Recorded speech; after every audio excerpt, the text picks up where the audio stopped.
অথচ ওই ওই ব্যক্তির অনেক টাকা পয়সা আছে, আপনার নাই। এখানে কে ধনী বলেন দেখি? আপনি না সে? আপনার সুস্থতা আছে। আরেক ভাইয়ের অনেক বড় বড় ফ্ল্যাটস, কিন্তু আপনার এতটুকু নাই, ছোট্ট একটা বাসা। আপনার কষ্ট লাগে, আমারও যদি এমন হতো।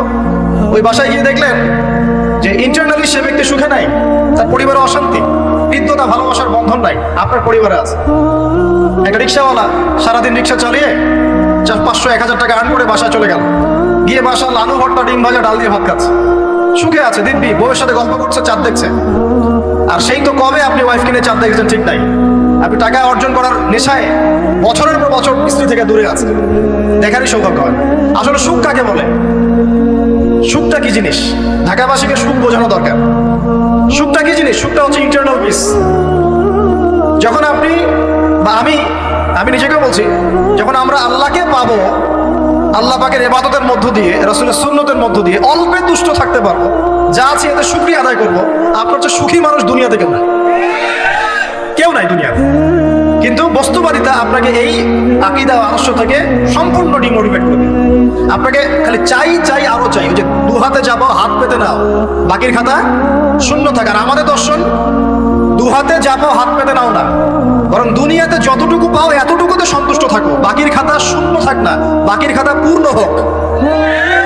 মানে পরকালটা বাকির খাতা না, পরকালের বাকির খাতাটা পূর্ণ হোক। প্রয়োজনে দুনিয়ার সব চলে যায় যাক, প্রয়োজনে দুনিয়ার সব যদি চলেও যায় যাক, তারপরে বাকির খাতা কি হোক?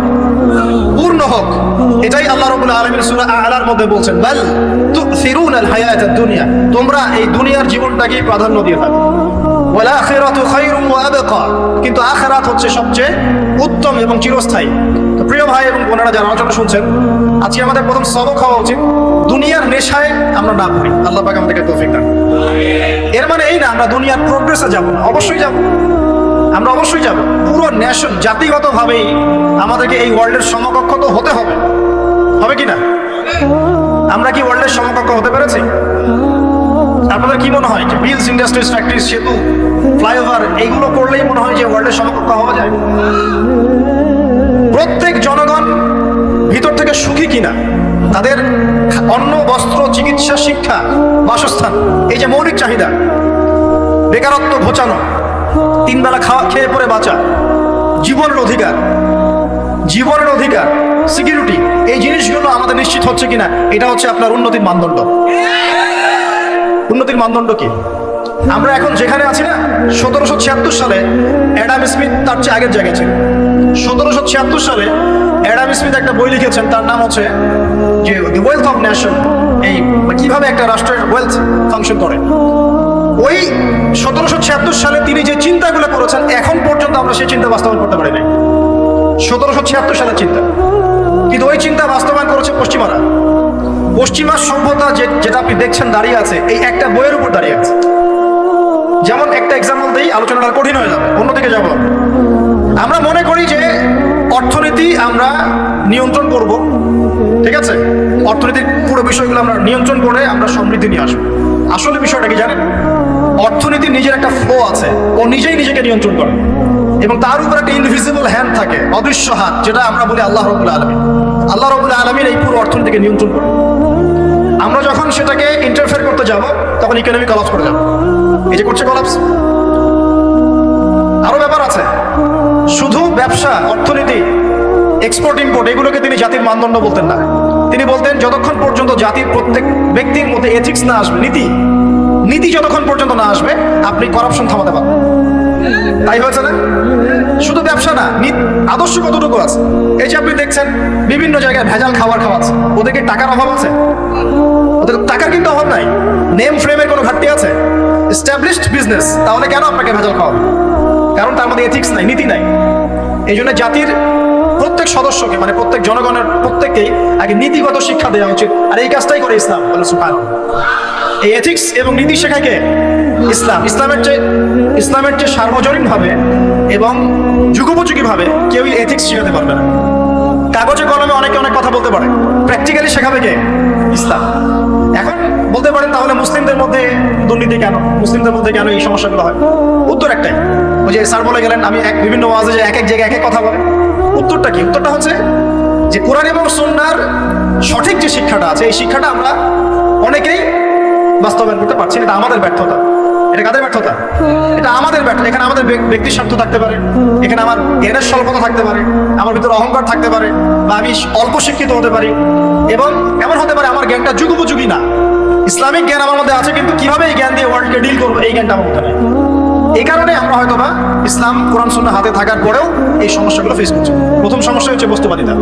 আল্লাহ পাক আমরা সবাইকে, যারা আলোচনা শুনছি, দুনিয়ার প্রেমিক হওয়া থেকে বাঁচাক বলি আমি। দুনিয়ার প্রেমিক না, প্রেমিক হবো কার? আল্লাহর আখিরাতে। কতটুকু দাম আছে দুনিয়ার? আল্লাহ পাক বলছেন একটা মাছির পাখার সমান না। একটা মাছির পাখার কি দাম আছে আপনার কাছে?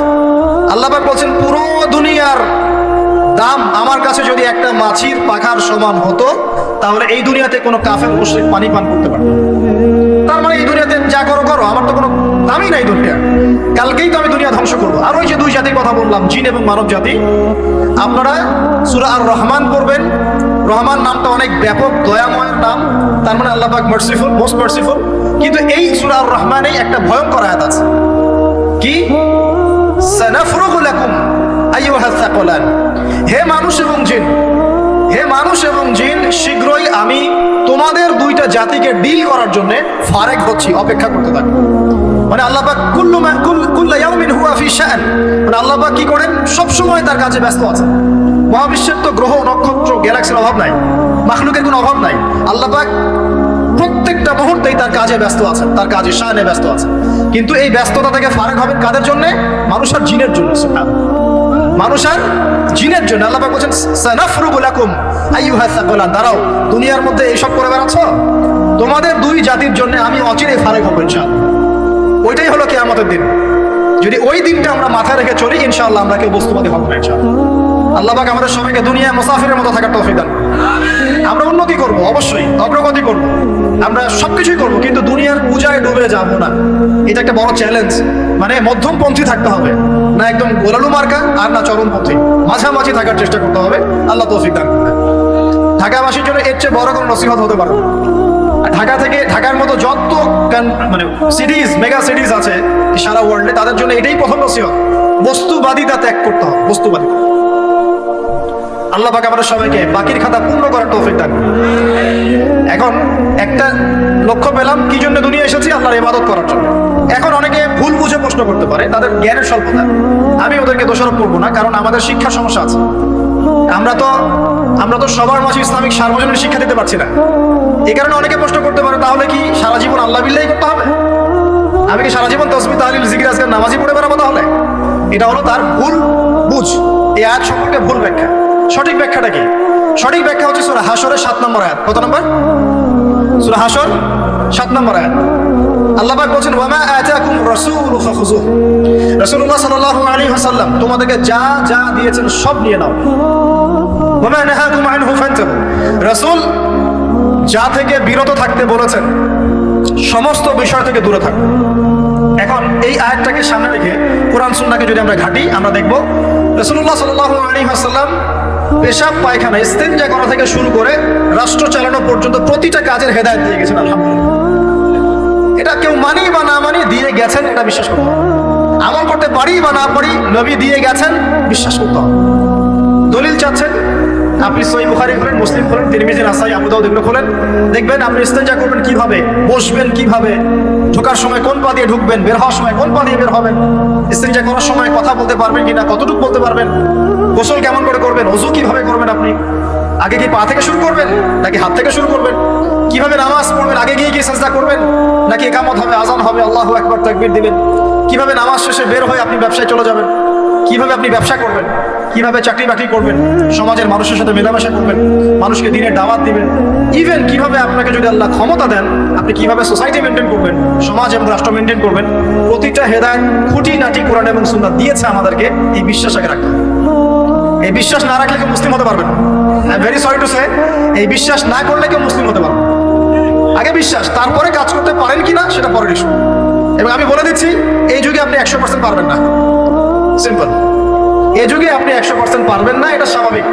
কারণ এই পুরো বিশ্বটা তো ইসলামাইজড না। পুরো বিশ্ব কি ইসলামাইজড? বরং পুরো বিশ্বটা কুফরের উপর আছে। কিসের উপর আছে? পুরো ওয়ার্ল্ডটাই কুফরের উপর আছে। পুরো ওয়ার্ল্ডটাই। একটা এক্সাম্পল দিয়ে আমি প্রমাণ করতে পারি, একটা এক্সাম্পল খালি। আল্লাহ পাক বলছে সূরা মুলক